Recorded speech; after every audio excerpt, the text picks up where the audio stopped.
दर्शकगण, श्रोतागण, भाइयों और बहनों, मातृशक्ति को नमन। चैनल 24+ न्यूज के खास, मनमोहक और मन को मोहने वाला, दिल को शांति देने वाला, नए नए टिप्स देने वाला, जीवन का निर्माण करने वाला, अच्छे संस्कार देने वाला, लोगों को सही दिशा दिखाने वाला और व्यक्तित्व विकास करने वाला पुनरुत्थान कार्यक्रम में आप सभी का हार्दिक स्वागत है, अभिनंदन है, सत्कार है।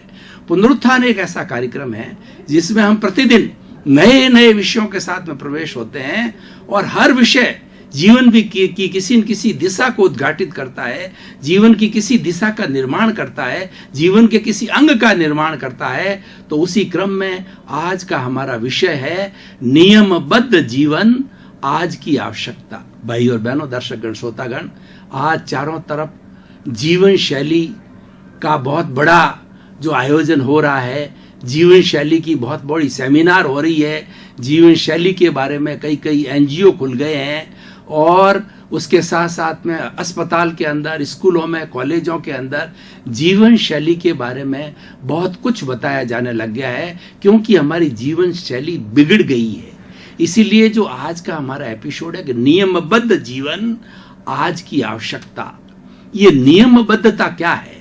नियम हम किसे कहते हैं कि नियम हर चीज के नियम होते हैं। और ये नियम कहां से आए? ये नियम अनुभव से आए। हमारे ऋषि मुनियों ने योग का जीवन जिया और वो प्रकृति के करीब रहे और उन्होंने जो अनुभव किया वो प्राकृतिक नियम बन गए। उसी तरह से जो स्वास्थ्य के फील्ड में काम करने वाले हैं और स्वास्थ्य के बारे में उन्होंने जो जो चीजें अनुभव की वो स्वास्थ्य के नियम बन गए। उसी तरह से शिक्षा के क्षेत्र में काम करने वाले लोगों ने शिक्षा के नियम बनाए। हर जीवन के हर क्षेत्र के नियम हैं और उन नियमों का पालन होना आवश्यक है। अगर सड़क पर कोई नियम न हो कि कीप टू द लेफ्ट, तो क्या होगा कि व्यक्ति ऐसे ऐसे घूमता रहेगा और मिनट मिनट में एक्सीडेंट होते रहेंगे। अगर ट्रेनों के चलने का कोई नियम नहीं हो, कोई कंट्रोल ना हो, तो रोज एक्सीडेंट, हर दिन आए दिन एक्सीडेंट होते रहेंगे। इसीलिए नियमबद्धता जरूरी है और जो नियमबद्ध रह करके चलता है उसको जीवन के अंदर कोई कठिनाई नहीं है। हमारे दो तरह के जीवन होते हैं, एक व्यक्तिगत जीवन होता है और एक सामूहिक जीवन होता है। व्यक्तिगत जीवन में हम सिर्फ अपना जीवन जीते हैं और सामूहिक जीवन के अंदर हम अपने परिवार के साथ जीवन जीते हैं, समाज के साथ जीवन जीते हैं, देश के लोगों के साथ जीवन जीते हैं और वैश्विक स्तर पर जीवन जीते हैं। ये सामूहिक जीवन होता है। दोनों जीवन के अंदर नियमबद्धता जरूरी है। नियमबद्धता एक ऐसा सिस्टम है जिससे कि हर व्यक्ति का कार्यशैली का मूल्यांकन किया जा सकता है। कोई व्यक्ति की अच्छाई का पता करना हो तो कैसे पता करेंगे? जो नियमों का पालन करता है वह अच्छा व्यक्ति है, जो नियमों का पालन नहीं करता है वो बुरा व्यक्ति है। And he is liable to be punishment और ही इज ऑलवेज पनिश्ड। जितने हमारे कोर्ट बने हुए हैं ये नियमों का पालन नहीं करने के कारण ही जो है वो उनको सजा होती है, जेल भेजा जाता है और फांसी की सजा होती है, उम्र कैद होती है। क्यों? कि नियम बने हुए हैं कि आप हर व्यक्ति आज इस संसार के अंदर जीना चाहता है और सुख से जीना चाहता है, कोई दुख नहीं चाहता। उस व्यक्ति को अगर आप दुख दें और उस व्यक्ति को हम कष्ट दें अनायास ही, तो क्या होगा? ये नियमों का उल्लंघन है। इस नियम के उल्लंघन के कारण we are liable to the punishment. उसी तरीके से समाज में देखिए कि समाज में नियम बने हुए होते हैं कि एक व्यक्ति एक स्त्री के साथ के अंदर शादी करेगा, यानी स्वधार संतोष, एक स्त्री के एक पति होगा और दूसरा है वो एक पत्नी के एक पति होगा। स्वधार संतोष की ये योजना बनी है। उससे क्या हुआ? नियमबद्धता हो गई कि एक को छोड़ करके संसार के अंदर जितनी भी महिलाएं हैं, अगर छोटी है तो वो मेरी बेटी है, बराबर है तो मेरी बहन है, और उससे बड़ी है तो मेरी माँ के बराबर है, और उससे भी बड़ी है तो मेरी दादी नानी के बराबर है। ये नियमबद्धता हो गई और नियमबद्धता का पालन करने से व्यक्ति सुकून महसूस करता है, व्यक्ति आनंद की अनुभूति महसूस करता है और वह एक अच्छा व्यक्ति होता है, आदर्श व्यक्ति होता है। और अगर नियमबद्धता नहीं हो तो जंगल राज हो जाएगा। जंगल राज में क्या होता है कि कोई नियम नहीं होता है, कोई जानवर किसी को खा रहा है और छोटा छोटा प्राणी बड़े प्राणी को निगल जाता है। जैसे मछली है वो छोटे छोटे जीवों को खा जाती है, छिपकली है छोटे छोटे जीवों को खा जाती है, जीवो जीवस्य भोजनम है। सिंह है वो बड़े बड़े जीवों को खा जाता है। उसी तरीके से ये उनका कोई नियम नहीं है और नियमबद्धता न होने के कारण वो जंगल राज कह जाता है। अगर हमारे मनुष्य के जीवन के अंदर भी, मानव जीवन में भी अगर नियमबद्धता होगी ना होगी तो यहाँ पर भी एक जंगल राज हो जाएगा और हम सुरक्षित नहीं रहेंगे और हम आनंद का जीवन नहीं जी पाएंगे। हमारे मनुष्य के जीवन के अंदर 3 तरह के जो है मानसिक स्तर होते हैं। सबसे पहली जो स्तर होता है वो मानव जो है वो सबसे पहला होता है हमारा एनिमल माइंड। एनिमल माइंड के अंदर क्या हमारा भोग है, विलास है, ऐश है, आराम है, वो एनिमल माइंड में आता है। कोई व्यक्ति एनिमल माइंड का हो जाता है, अय्याशी में चला जाता है, उसको कोई भेद नहीं होता है, वो शराब पीने लग जाता है और नॉन वेज खाने लग जाता है और अय्याशी करने लग जाता है। उसके कोई भेद ही नहीं रहता है, बहन का, बेटी का, बड़े का, छोटे का, वो एनिमल माइंड कहलाता है।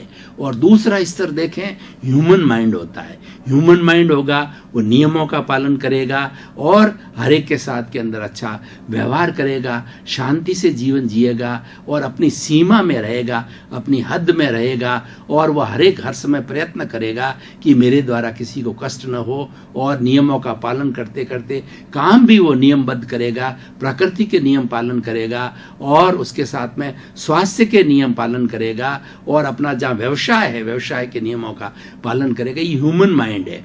और तीसरा होता है कि हमारा सेलेशियल माइंड, यानी वो ईश्वरीय दिमाग होता है। वो व्यक्ति ऐसा होता है, वो परमार्थ करने वाला होता है। और जितने हमारे साधु संत है, त्यागी पुरुष है, आचार्य लोग हैं जो कंचन कामिनी से मुक्त हैं और जिनका कोई घर नहीं, जिनका कोई परिवार नहीं, जिनकी रसोई नहीं, जिनके कोई संबंध नहीं, सन्यासी लोग हैं, वो होते हैं सेलेशियल माइंड के होते हैं। यानी वो दैविक माइंड होता है उनका।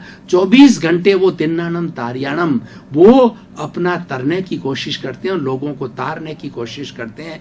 दे are meant for this purpose. और क्यों कि सन्यास एक ऐसा जीवन है जिसके अंदर सब कुछ संबंध छूट जाते हैं और व्यक्ति केवल आत्मज्ञान में लग जाता है, आत्मविद्या में लग जाता है, इंट्रोस्पेक्शन, सेल्फ रियलाइजेशन के अंदर लग जाता है और उसका लक्ष्य बन जाता है emancipation, salvation to achieve the moksha.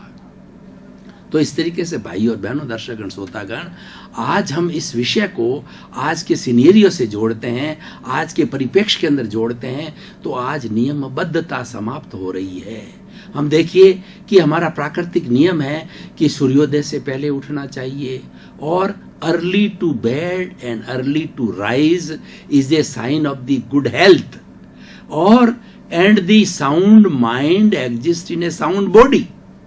हमें प्राकृतिक नियमों का पालन करते हैं, समय पर सोएं, समय पर उठें, समय पर खाएं, हर कार्य समयबद्ध नियमबद्ध होना चाहिए। लेकिन आज की जीवन शैली देखो, लोग बार के अंदर रात को 12-12 बजे 2-2 बजे क्या क्या काम करते हैं, कुकृत करते हैं, डांस करते हैं, बार करते हैं, खाने का करते हैं, पीने का करते हैं और जो नॉन वेज खाते हैं। और वो उनका जीवन जो है ना, उनका कोई नियमबद्धता नहीं होती है और वो मॉर्निंग के अंदर 10 बजे उठते हैं और उनका 10 बजे उठने के बाद के अंदर उनका कोई चीज़ का शेड्यूल नहीं होता है, टाइम बाउंड वो लोग होते ही नहीं हैं। तो उनका जीवन भी ऐसा ही होता है और उस जीवन ऐसा होने के कारण उनको रिजल्ट भी ऐसे मिलते हैं, क्योंकि नियमबद्धता से अच्छे रिजल्ट मिलते हैं। जो व्यक्ति नियमबद्ध रह करके हर कार्य करता है उसके रिजल्ट बहुत अच्छा आते हैं। सबसे बड़ा अच्छा रिजल्ट तो ये आता है, उसको सुकून मिलता है, उसको शांति मिलती है, उसको आनंद मिलता है, उसको प्रसन्नता मिलती है और यही जीवन का सार है। अगर किसी व्यक्ति को पूछा जाए कि भाई जीवन का सार क्या है, तो व्यक्ति यही करेगा, मेंटल पीस, सुकून, प्रसन्नता, शांति और आनंद। इसीलिए सारी विधाएं बनी हुई है, और व्यक्ति बहुत बड़ा कुबेरपति है, व्यक्ति बहुत बड़ा पदाधिकारी है, और व्यक्ति के सारी सुविधाएं हैं, लेकिन उस व्यक्ति के शांति नहीं है, तो व्यक्ति पशुवत है। और वो शांति क्यों नहीं है? कि वो अपने नियमों का पालन नहीं करता। उसका जो है केवल जीवन का मकसद हो जाता है ऐश करना, आराम करना, और अपने जो अहंकार को बढ़ाना, लोगों को दिखाना कि मैं इतने बंगले का मालिक हूं, इतने फार्म हाउस का मालिक हूं, मेरे पास इतने करोड़ों रुपए हैं, मेरे पास इतनी ज्वेलरी है, इतना और सेना है, और लोगों का मेरे पास के अंदर इतना फेवर है।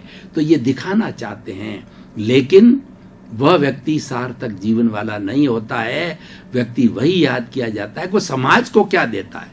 What we contribute to the society is countable. If you have run your life in your own way, lavishly you have done all the things for your family, but you have done nothing for the society, you will not be remembered when you will vanish. तो हमारे मनुष्य जीवन में आने का सार क्या हुआ?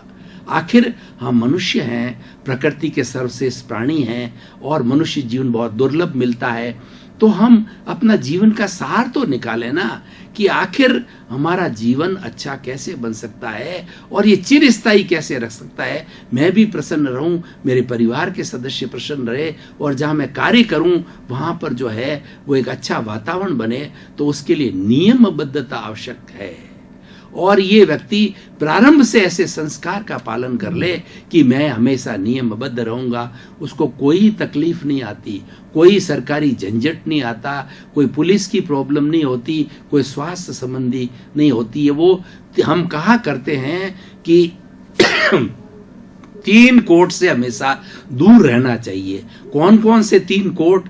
पहला कोट है सफेद कोट, यानी यथासंभव हमें हॉस्पिटल न जाना पड़े। परिस्थिति की बात अलग है, लेकिन यथासंभव हम हॉस्पिटल नहीं जाते हैं तो हम सफेद कोट से दूर रहते हैं। दूसरा होता है मिटिया कोट, यानी पुलिस, लड़ाई झगड़ा, टंटा, वाद विवाद, टकराव।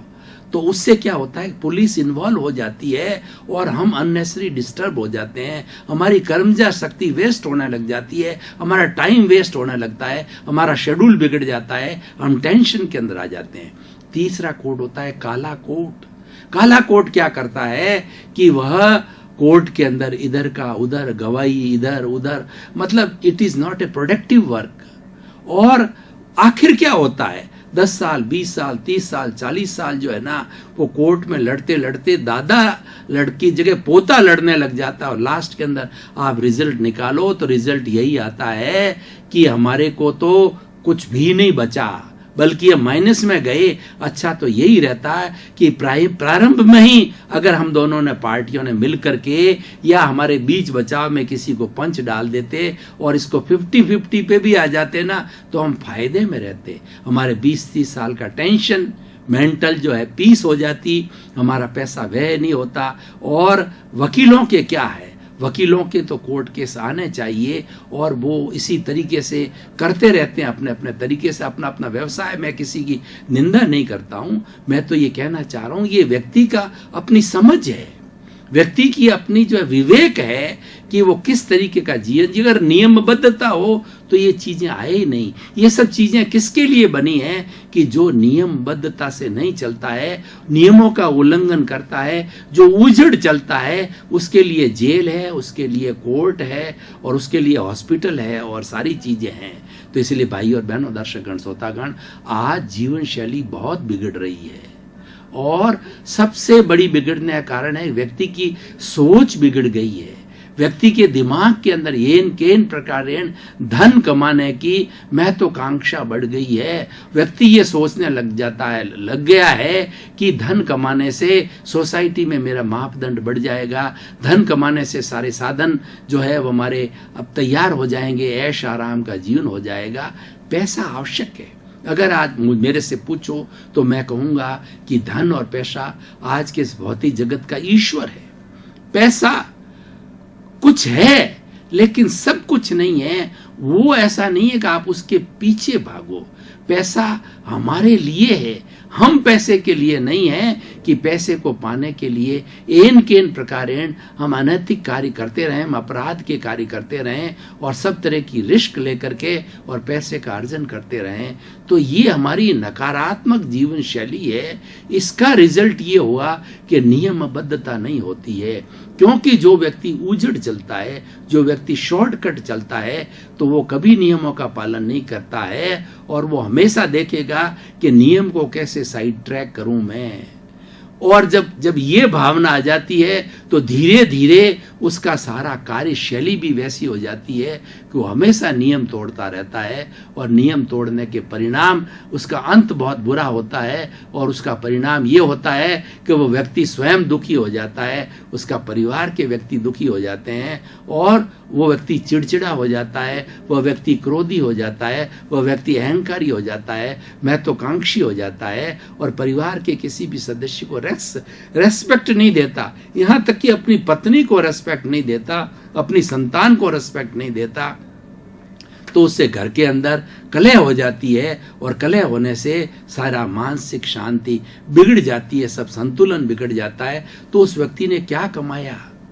आखिर हम कोई भी धन, प्रतिष्ठा, पद किस लिए प्राप्त करते हैं कि उससे जो है हमारी प्रतिष्ठा बढ़े, पर वो नैतिक रूप से होनी चाहिए। आप कार्य कर रहे हो और समाज ने आपको प्रतिष्ठित किया, सरकार ने आपको प्रतिष्ठित किया, अच्छे पद पर बिठाया, बहुत अच्छी बात है, वो आपके कार्य का मूल्यांकन है, लेकिन वो नियमबद्धता पूर्वक होनी चाहिए। तो भाई और बहनों, दर्शकगण, श्रोतागण, आज का एपिसोड ये कहता है कि अगर अच्छा जीवन जीना चाहते हो, सुखी रहना चाहते हो, तो हमेशा नियमों को पालन करो। नियमों का पालन करना कोई कठिन नहीं है, केवल मात्र अपने आप को उस ढांचे के अंदर डालना है। और व्यक्ति का ये जीवन, व्यक्ति का शरीर ईश्वर ने ऐसा बनाया है कि ये चाहे उस ढांचे के अंदर ढल सकता है, सर्दी में भी ढल सकता है, गर्मी में भी ढल सकता है, एसी में भी ढल सकता है, पंखे में भी ढल सकता है और नीचे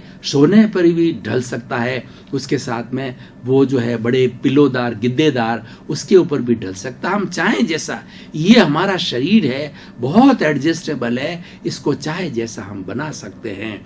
तो जब इतना ईश्वर ने हमारे को ये गॉड गिफ्ट दी है तो उसको हम अच्छे रूप के अंदर उपयोग करना चाहिए, बुरे रूप में क्यों उपयोग करें। तो हम एक अपना जीवन का उसूल बना दें। अगर 7 अरब की जनसंख्या आज विश्व की है, सभी लोग अपने जीवन का ये उसूल बना दें कि हम नियमबद्धता में रहेंगे, नियमों का पालन करेंगे। जिस जिस तरह के नियम हैं, चाहे स्वास्थ्य के हैं, चाहे जो हमारे जीवन शैली के हैं या हमारी कार्य पद्धति के हैं, जो जो हम कार्य करते हैं, जिन जिन के नियम, इनकम टैक्स के नियम हैं, पुलिस के नियम हैं, कोर्ट के नियम हैं, ट्रैफिक के नियम है, तो सबका हम पालन करेंगे तो क्या होगा कि कहीं पर ये अपराध नहीं होंगे। और जो आपाधापी आज हिंसा और आतंकवाद, असंवेदनशीलता, रेप और ये किसी का मर्डर कर देना, सुसाइड कर देना, ये सब किसी लिए पैदा होते हैं। इसके जड़ के अंदर कारण है कि हम नियमबद्धता का पालन नहीं करते, हम रॉन्ग मीन्स यूज करते हैं, हम शॉर्टकट यूज करते हैं और शॉर्टकट यूज करते करते हम अपराध की श्रेणी में चले जाते हैं और फिर एक झूठ को छिपाने के लिए 100 झूठ बोलने पड़ते हैं। तो हमारा सारा जीवन आपराधिक जीवन हो जाता है। उसको हमें छोड़ना है। हम व्यसन में चले जाते हैं, हम व्यसनी बन जाते हैं। ये भी व्यसनी भी बनना भी ये नियमों को फॉलो नहीं करने के कारण होता है, जो ये गांजा, शराब वगैरह पीते हैं। दर्शकगण, श्रोतागण, भाई और बहनों, बहुत बहुत धन्यवाद। करते कितना साधुवाद। पुनरुत्थान कार्यक्रम की आपका आत्मा हो, पुनरुत्थान कार्यक्रम को आप चमका रहे हो, पुनरुत्थान कार्यक्रम को आप रोज देख रहे हो, लोगों को सलाह दे रहे हो कि देखना चाहिए। हमारा भी उद्देश्य है कि हम अच्छी से अच्छी बातें जो है वो हमारी सोसाइटी तक पहुंचा जाए, सोसाइटी में चेंज आवे, सोसाइटी में बदलाव आवे, आपका जीवन मंगलमय हो, आनंदमय हो। शुभकामनाएं।